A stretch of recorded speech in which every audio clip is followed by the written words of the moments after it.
రాష్ట్రంలో మొట్టమొదటిసారి jail full అని బోర్డు పెట్టాల్సి వస్తుంది. Housefull board. ఏ జైలు చూసినా వైఎస్ఆర్ కాంగ్రెస్ పార్టీ కార్యకర్తలే. నిజంగా కూడా ఏ కార్యకర్త కూడా జైలుకి వెళ్తే అక్కడ అందరూ కూడా లోపల వాళ్ళ కుటుంబ సభ్యుల్ని వాళ్ళ కార్యకర్తలను కలుసుకునే కేంద్రాలు అయిపోయినాయి.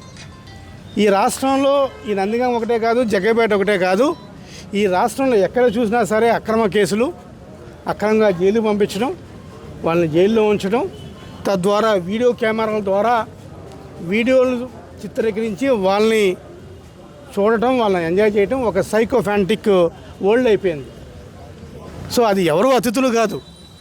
సో ఇలాగా కక్షపూరిత రాజకీయాల కన్నా మీరు ఏదైతే ప్రజలకు వాగ్దానం చేశారో సూపర్ సిక్స్ అంటే 6 నెలలకు ఒకటి కాదు, మీరు పరిపాలన మొదలుపెట్టిన కానించి సూపర్ 6 అని ఏదన్నా చెప్పారో ఆ సూపర్ 6 అమలు పరిచి ఇదిరా మా రాజకీయం, ఇదిరా మేము పరిపాలన తీరని చెప్పాలి.